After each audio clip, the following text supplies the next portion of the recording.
은혜로운 찬양 하나님이 기뻐 받으신 줄 믿습니다.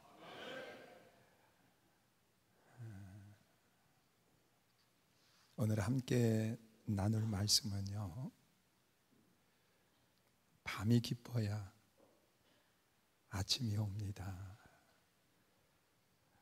우리가 세상을 살아가면서 이 고난의 밤은 없어야 되는데 우리가 늘 좋은 일만 생기지는 않아요.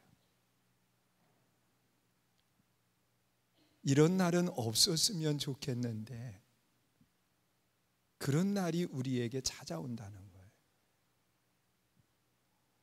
오늘 이 본문에 기록되어 있는 말씀 속에도 보면 이 바벨론이라고 하는 나라가 이스라엘 가까운 곳에 위치하고 있어요.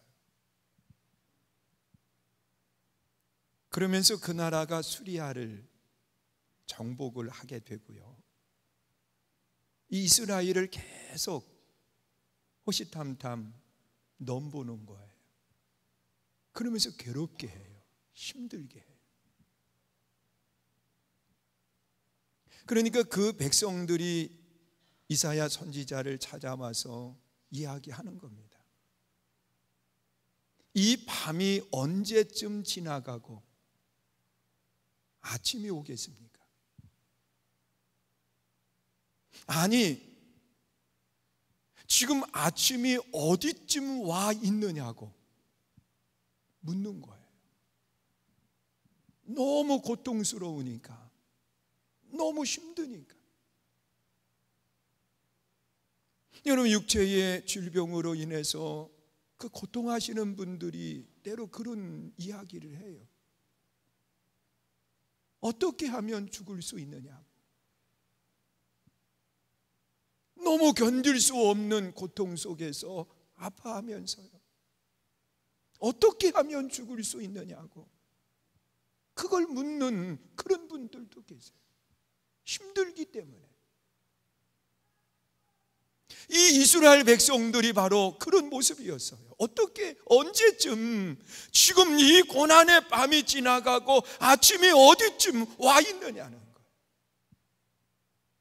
아침이라고 하는 것은 히브리어로 이 보케르라고 하는 단어를 사용하는데, 이 보케르는요,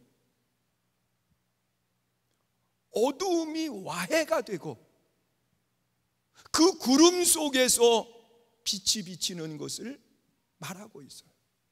어두움이 와해가 되고, 내 인생 속에 어두움이 와해가 되고 내 질병이 와해가 되고 내 삶에 고난을 주는 요소들이 무너져 버리고 언제쯤 이 광명의 아침 빛이 내 인생 속에 비추어지느냐는 겁니다. 여러분, 성경에 나타나 있는 말씀 속에 보면 이 많은 아픔과 고난 속에 아침을 맞이했던 그런 사람들에 대한 이야기를 하고 있습니다. 먼저는 욥이라고 하는 사람입니다. 여러분, 성경에 나타나 있는 말씀에 보면 이 고난이라고 하는 이야기를 할 때에 빼놓지 않는 사람이 누구냐고 하면 욥입니다. 이 욥의 고난을 보면은요, 그는 처음부터 고난을 당한 것이 아니에요. 성경에 나타나 있는 말씀을 보면 이 욥은 참 부를 이루었던 사람이고, 또한 이 욥은 가정에 화목을 이루는 아름다운 가정을 꾸몄던 것이 욥의 모습이었어요.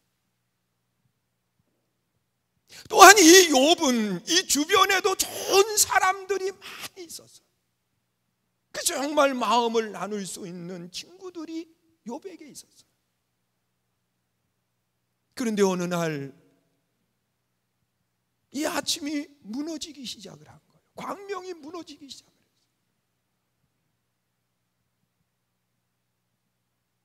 밖에 양떼를 돌아보고 가축을 돌아보는 하인들이 달려와서 주인님 큰일 났습니다.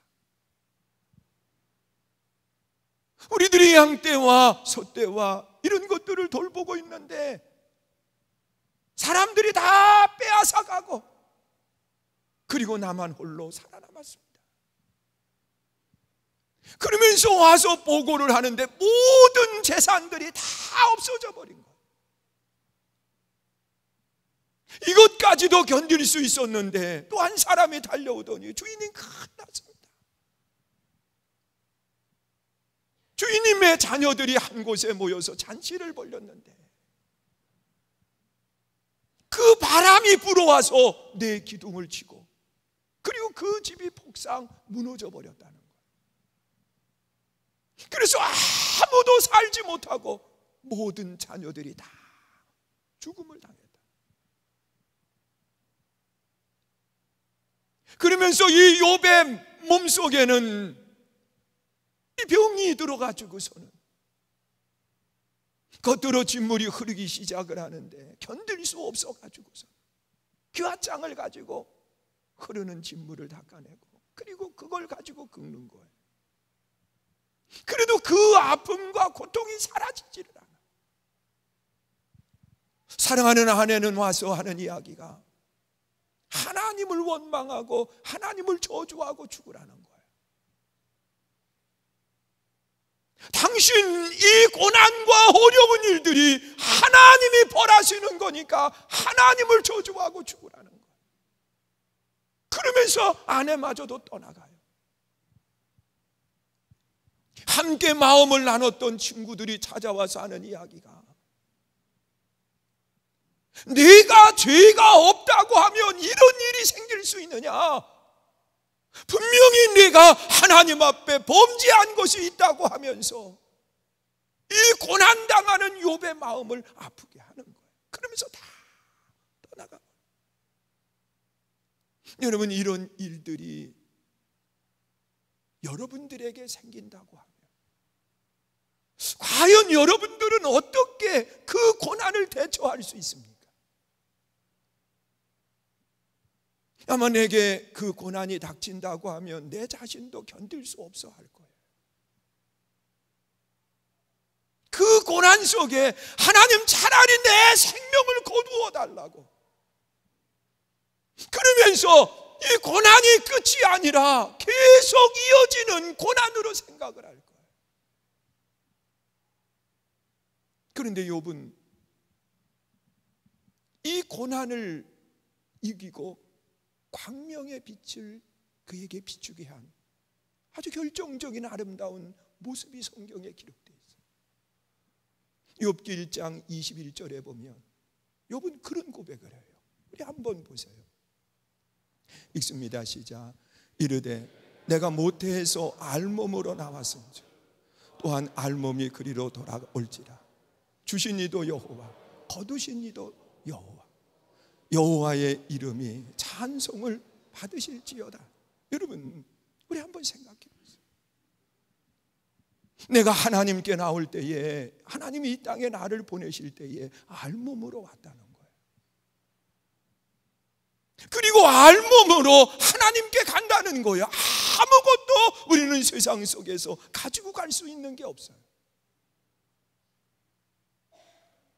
또 하나님께서 내게 자녀도 주셨고 좋은 이웃도 주셨고 사랑하는 사람도 주셨고 하나님이 주셨다가 하나님이 거두어 가신다는 거예요. 주신 이도 하나님, 거두시는 분도 하나님. 그러면서 뭐라고 이야기하느냐? 내가 하나님을 찬송하나이다. 하나님을 찬송한다. 여러분, 은혜로운 찬양 너무도 은혜 받았는데요. 여러분, 욥의 그 고난 속에서 욥처럼 하나님을 찬송할 수 있나요? 정말 기쁜 마음을 가지고 그 고난의 밤 속에서도 하나님을 찬송할 수 있느냐는 거예요. 욥은 가장 어두운 밤에 정말 사방을 둘러봐도 빛이 들어올 수 없는 최악의 밤에 그는 하나님을 찬송한다고 그 고백을 드리는 거예요. 하나님이 이 고백을 보셨어요.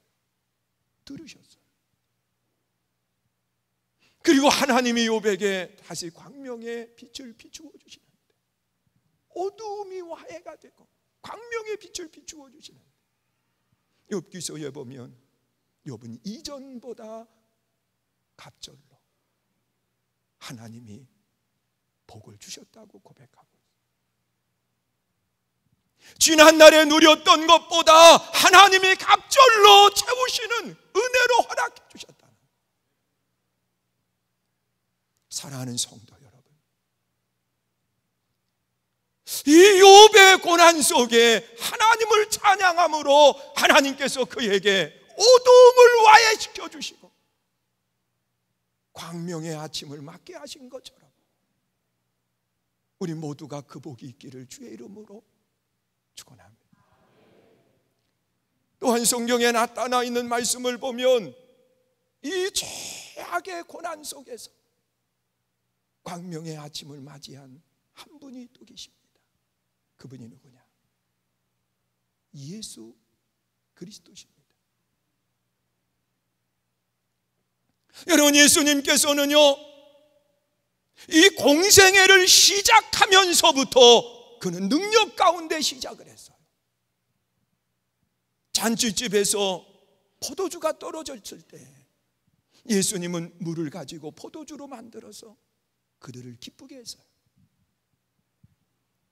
또한 성경에 나타나 있는 말씀을 보면 예수님께서는 말씀 한마디로 병들을 치료해 주시고 심지어 죽은 나사로까지 살려주시는 그런 능력자 예수님이십니다. 아마 그분이 지금 여기 계시다고 하면 우리 교회는 무너져 버릴 거예요. 수없이 많은 사람들이 이 교회로 몰려들기 때문에 감당할 수 없어요. 여러분, 예수님께서 말씀 한마디면 이 세상의 모든 재물들을 다 주님께서 모으실 수 있을 거예요. 최고의 부를 이루실 수 있는 능력자시기 때문에. 여러분, 생각해 보세요. 물고기 2마리, 보리떡 5개 가지고 장정만 5,000명, 어린아이까지 여인들까지 합치면 10,000명이 넘는 사람들에게 양식을 제공했는데,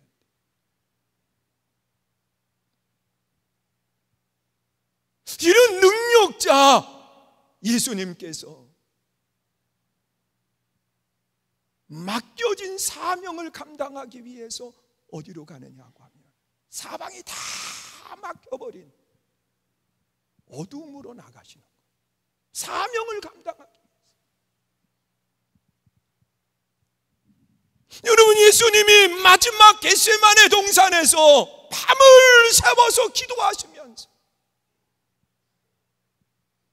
제자들과 함께 그 밤에 함께 하기를 원했지만 제자들마저도 다 예수님의 마음을 헤아리지 못하고 잠만 자고 있어요. 이러한 고난 속에서 예수님은 하나님 앞에 기도하는데 그 기도를 드려요. 그 기도가 어두움의 화해가 되고 광명의 아침을 맞이하는 아름다운 역사가 일어나요. 마태복음 26장 39절에 보면 그렇게 말씀을 해요. 우리 한번 보세요. 읽습니다. 시작. 조금 나아가사 얼굴을 땅에 대시고 엎드려 기도하여 이르시되, 내 아버지여, 만일 할만하시거든 이 잔을 내게서 지나가게 하옵소서. 그러나 나의 원대로 마옵시고 아버지의 원대로 하옵소서. 여러분 보세요. 예수님이 십자가라고 하는 그 사명을 완수하기 위해서 사방이 다 막힌 어두움으로 가시는 것. 세상 사람들이 말하는 끝없는 어두움, 죽음을 향해서 나아가는 거예요. 그것도 가장 참혹한 죽음, 십자가를 향해서 말이에요. 여러분, 우리는 조그만 어두움만 있어도 하나님 앞에 그런 이야기를 해요. 하나님, 차라리 나 교회를 안 다니겠습니다. 여러분, 어느 사람은 조금만 어려운 일만 내게 생기면 쉽게 포기해버리고 물러서는 그런 모습을 봐요.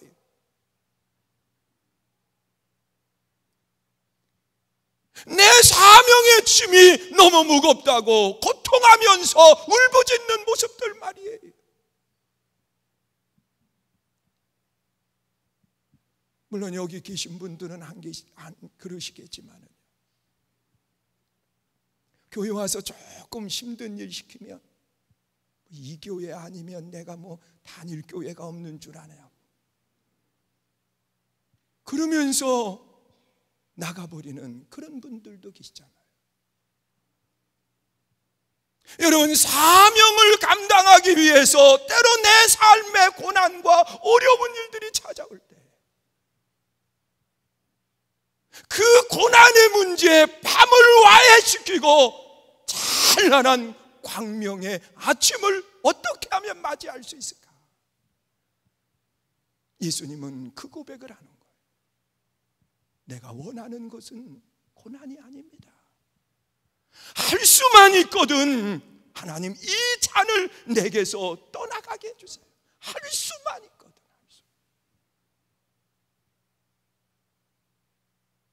그러나 내 뜻대로 마옵시고 아버지의 원대로 이루어지기를 원합니다. 그러면서 아버지가 원하시는 그 고난을 향해서, 어둠을 향해서, 십자가를 향해서 나아갔을 때에 예수님은 십자가로 끝을 맺으신 분이 아니라 부활의 아침을 맞이하는 놀라운 기적의 역사가 일어났어요. 믿으세요? 여러분, 내 원대로 마옵시고 아버지의 뜻대로 이루어지기 원합니다. 저도 목회를 하면서요, 참 힘든 그런 일들을 많이 만났어요. 아마 다른 분들은 저를 보면서 그럴 거예요. 참 곽태건 목사님은 참 복받은 사람이다. 좋은 교회에서 편안하게 목회하니까 참 복받은 사람이다. 여러분, 제 주변에 목회하시는 많은 분들을 봐요. 쉽게 하시는 분들은요, 얼마나 쉽게 하는지 몰라요. 근데 저는 지금까지 걸어오면서 그냥 교회 지은 게 내가 전부인 것처럼 느껴지는 거예요. 편안하기보다는 뭔가를 계속 끊임없이 또다시 해가는 거예요. 또다시 해가. 이 정도 되면 편안할 수 있지요. 그러나 하나님이 원하시는 것은 그것이 아니더라고요. 내 뜻은 쉽고 내 뜻은 편안한 거지만 하나님이 원하시는 것은 십자가를 향해서 또다시 걸어가라는 거예요. 피하고 싶죠. 그러나 예수님처럼 내 뜻대로 마옵시고 아버지의 원대로 하나님이 원하시는 아름다운 뜻을 이루기 위해서 사명을 감당하고 그 길로 가면 그것이 어두움이 와해가 되고 구름 사이로 빛이 비춰지는 아침을 맞는 역사가 일어난다는 믿으세요? 사명 때문에 어두움을 만난 분 계신가요? 예수님처럼 부활로 아침을 맞는 역사가 있기를 축원합니다. 또한 사람들이 제일 싫어하는 어두움이 있습니다. 그 어두움이 뭐냐고 하면 죽음입니다. 여러분, 이 죽음이라고 하는 것이 사방을 다 어두움으로 막아놔요. 그래서 모든 사람들은 죽음 앞에 밝은 얼굴을 가질 수 있는 사람이 없습니다. 다 어두워요, 다 어두워. 그런데 성경에 나타나 있는 말씀을 보니까 이 죽음의 어두움 속에 광명의 빛으로 바꾸는 아름다운 사람이 있었습니다. 그가 누구냐고 하면 스데반입니다. 여러분, 스데반은 복음을 전하면서 돌에 맞아서 순교를 당합니다. 여러분, 돌에 맞아 순교를 당한다라고 하는 것은, 돌로 쳐서 죽이는 것은 사형의 한 방법입니다.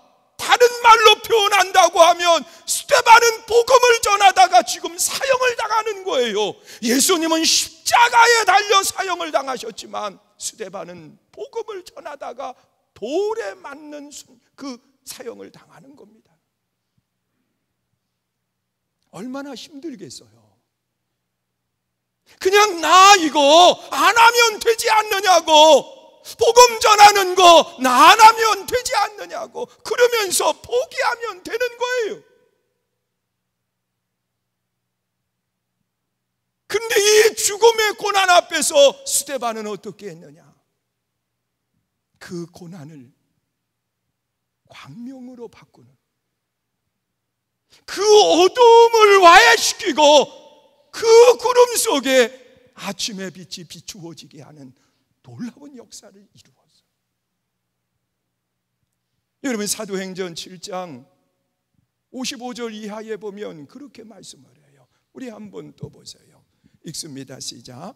스데반이 성령 충만하여 하늘을 우러러 주목하여 하나님의 영광과 및 예수께서 하나님 우편에 서신 것을 보고 말하되, 보라, 하늘이 열리고 인자가 하나님 우편에 서신 것을 보노라 한다.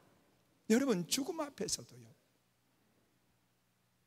그 죽음이 어두움이라고 말하지 않고 그 죽음 앞에서 광명의 아침을 맞이할 수 있는 신앙의 사람이 돼야 되는데, 그 사람이 누구냐? 죽음을 보는 것이 아니라 죽음 앞에서 서 계신 예수님을 볼 수 있어야 돼요. 저는 임종을 맞이하는 분들을 많이 봅니다. 그리고 임종 예배를 드리다 보면 그 마지막까지 하나님의 나라를 바라보면서 소망 가운데 하나님께 가시는 분들이 계십니다. 그분들의 얼굴은 한없이 밝아요. 죽음을 두려워하지 않아요. 그러나 그 죽음의 어두움 속에 발버둥 치면서 살려고 애를 쓰는 그런 분들도 계세요. 그냥 누군가를 원망하고 누군가에게 그 고난의 밤이 찾아오게 했다라고 사람을 원망하면서 마지막 떠나가는 그런 분들도 계세요. 여러분, 죽음이라고 하는 어두움을 광명으로 바꿀 수 있는 것이 뭔가요? 영의 눈을 가지고 하나님의 나라를 보고 하나님을 볼 수 있어야 돼요. 믿으십니까? 여러분, 우리가 알고 있는 그 사람들의 모습을 보세요. 다윗이라고 하는 왕은 죽음 앞에서요, 아들 솔로몬을 불러놓고 나는 모든 사람들이 가는 그 길로 가게 되었노라. 너는 심서 대장부가 되어서 믿음의 아름다운 삶을 이어가야 된다. 그러면서 마지막 그 죽음 앞에 당당함으로 아침을 맞이하는 아름다운 역사가 일어났어요.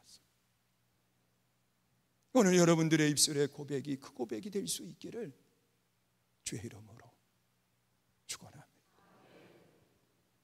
여러분, 하나님이 나를 부르시기 전에 한번 자녀들을 다 불러 모아놓고 이 다윗처럼 당당하게 하나님의 나라를 소망하고 바라보면서 나는 모든 사람들이 가는 길을 간다. 남아있는 너희들은 힘써 대장부가 되어서 하나님의 영광을 위해서 아름다운 인생을 살아가거라. 그러면서 하나님의 부름을 받고 하나님께로 간다고 하면 얼마나 아름다워요. 얼마나 좋아요.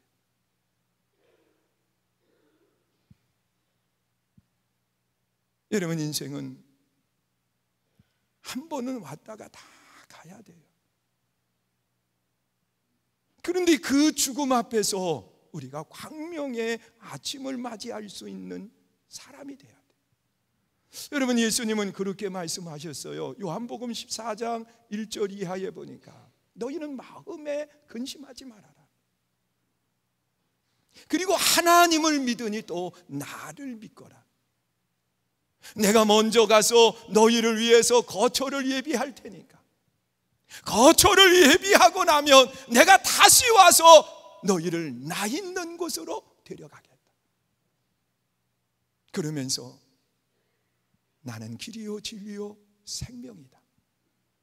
나로 말미암지 않고는 아버지께로 올 자가 없으니까 나를 통해서 아버지께 오라고 말하고 있어요. 할렐루야. 여러분의 신앙이 바로 이 믿음이 돼야 돼요. 하나님, 죽음의 밤을 넘어서 광명의 아침을 맞이할 수 있게 해 주시옵소서. 여러분, 스데반 얼마나 멋있어요. 하늘을 우러러 서 계신 예수님을 바라보고, 또한 돌을 던지는 무리들을 바라보면서 하나님, 저들이 하는 이 일을, 저 죄를 모르고 하는 거니까 하나님 용서해 주세요. 하나님 용서해 주세요. 참 아름다운 모습 아닌가요? 여러분, 이런 스데반에게 죽음이 끝이 아니라 영원한 생명으로 나아가게 하심을 우리가 찾아보게 돼요. 마지막으로요, 이 어두움 고난의 밤을 이기고 광명의 아침을 맞이했던 아름다운 신앙의 사람들이 있어요. 여러분, 인생 속에서 제일 어두움은요, 사실은 죽음이 아니에요. 더 큰 어두움이 있어요. 그것은 뭐냐? 심판입니다. 심판. 여러분, 세상 속에서도 심판을 받고 난 뒤에 벌을 받는 것처럼 마지막 날 하나님 앞에 심판대에 섰을 때, 그때는 영원한 밤이냐 영원한 아침이냐가 결정이 되는 거예요. 그러니 이 심판대의 밤이요, 얼마나 두려운 건지 몰라요. 가장 두려운 밤이 심판대에 서는 거예요.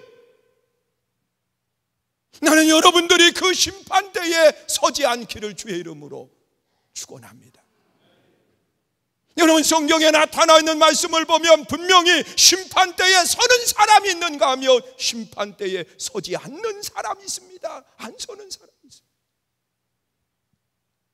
예수님이 십자가에 달려 죽으실 때에 양편에 두 명의 강도가 함께 달립니다. 한쪽의 강도는 계속해서 예수님을 비난합니다. 조롱합니다. 내가 정말 하나님의 아들이거든 내려와 보라는 겁니다. 내려와 보라는 거예요. 그러나 다른 편 강도는 달랐습니다. 당신의 나라에 이르를 때에 나를 기억해 달라고 하면서 그는 예수님 앞에 이렇게 고백을 합니다. 누가복음 23장 40절 이하에 보면 그렇게 말해요. 우리 한번 보세요. 읽습니다. 시작. 하나는 그 사람을 꾸짖어 이르되 내가 동일한 정죄를 받고서도 하나님을 두려워하지 아니하느냐. 우리는 우리가 행한 일에 상당한 보응을 받는 것이니 이에 당연하거니와 이 사람이 행한 것을 옳지 않은 것이 없느니라 하고 이르되 예수여 당신의 나라에 임하실 때에 나를 기억하옵소서. 믿으세요? 그 비난하는 강도를 바라보면서 당신이나 나나 죄값을 받는 거 아니냐고.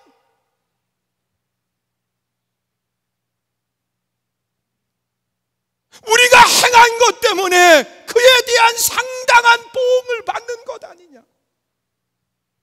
그러나 이분은 죄가 없이 이 고난의 자리에 선 거라. 그러면서 하는 이야기가 당신의 나라에 이르를 때에 나를 기억해 달라는 거예요. 그때 예수님이 아주 분명하게 말씀을 해요. 43절에 보면 그렇게 말씀을 해요. 우리 다시 한번 읽습니다. 시작. 예수께서 이르시되 내가 진실로 내게 이르노니 오늘 네가 나와 함께 낙원에 있으리라 하십니다. 여러분, 예수님은 예수님을 고백하는 그 사람에게요, 내가 심판 후에 하나님의 나라에 이르게 될 거라고 말하지 않아요. 왜? 이미 예수님이 심판을 받아주셨기 때문에.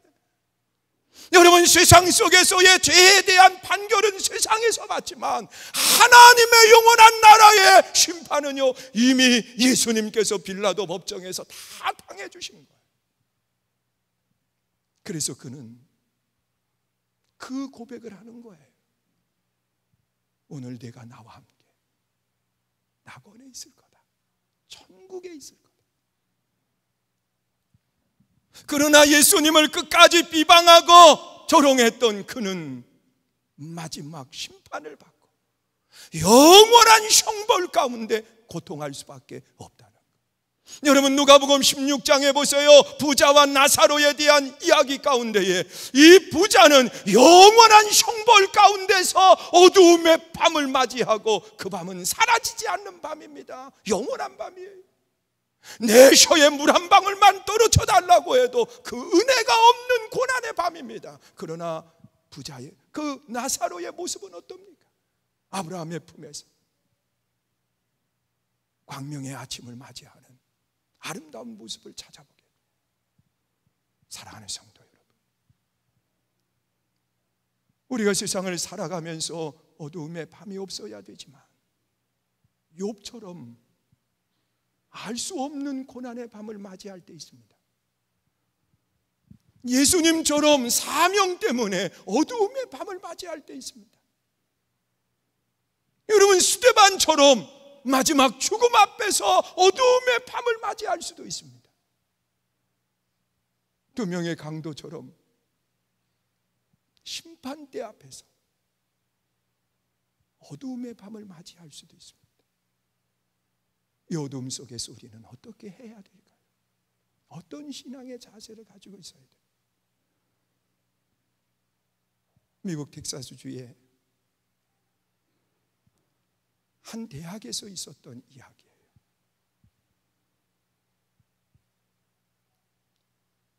브루스 굿 니치라고 하는 한 젊은이가 대학에 입학을 했습니다.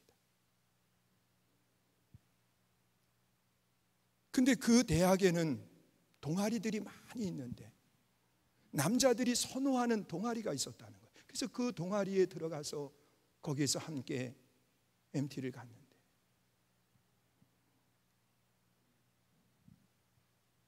그 동아리에 들으려고 하면 거쳐야 되는 한 가지 일이 있었다는 거예요.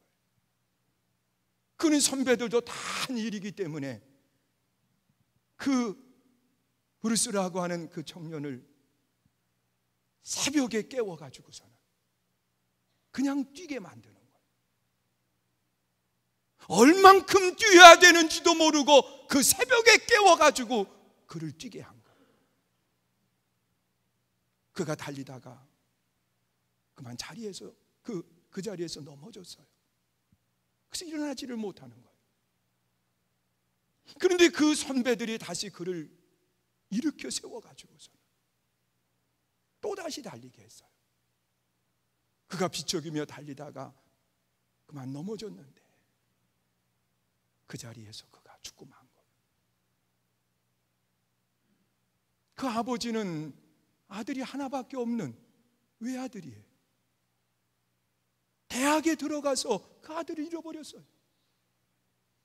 여러분 같으면 그 생떼 같은 자식이 동아리에 갔다가 시체로 돌아온다고 하면 어떻게 그 아들을 맞이할까요? 아니 그 자식을 죽인 사람에게 어떻게 대해야 될까요?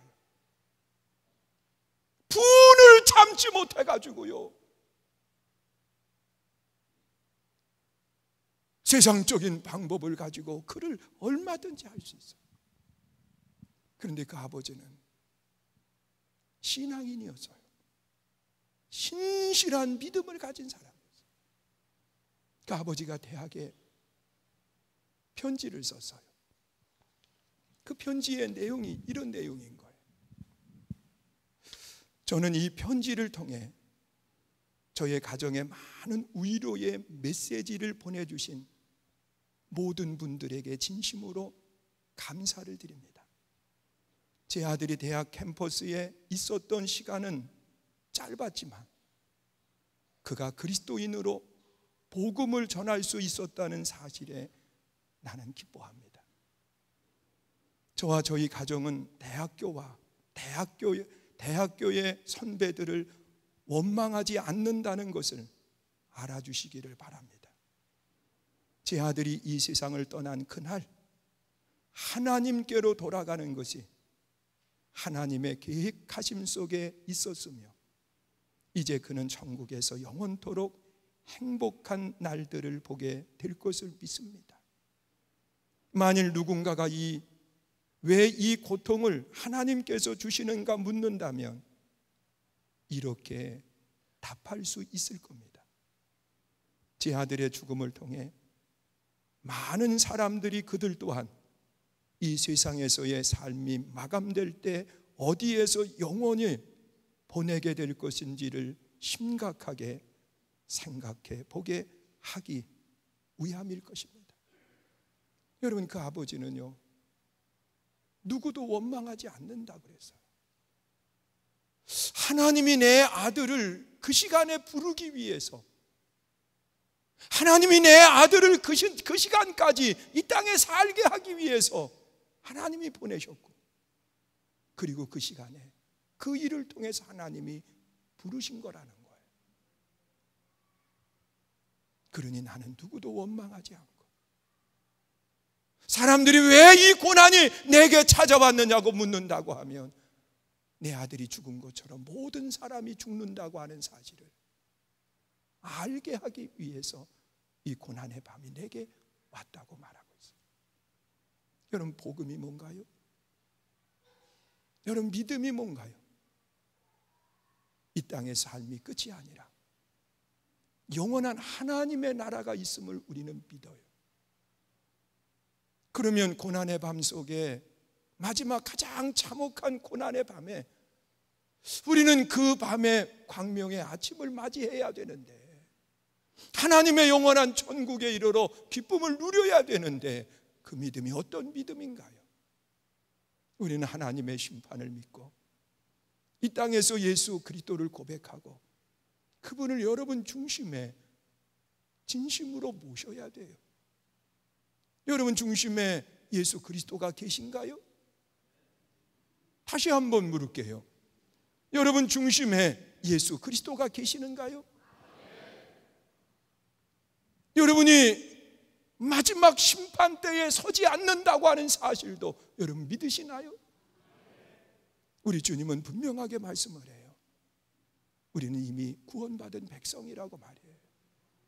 여러분, 어떤 어둠, 어떤 고난도 여러분들을 가두지 못해요.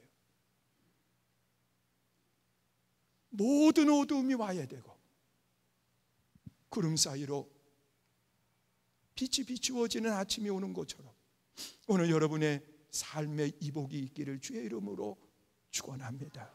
우리 함께 찬양하고요, 이 시간 통성으로 기도하기를 원합니다. 하나님 앞에 아름다운 믿음을 잃지 않게 해달라고, 내 삶의 고난 속에서도, 어두운 밤 속에서도 광명을 바라볼 수 있게 해달라고 우리가 한 목소리를 함께 찬양하고 기도하는 귀한 시간을 갖습니다. 괴로울 때 주님의 얼굴 보라, 평화의 주님 바라보아라. 우리 함께 찬양합니다.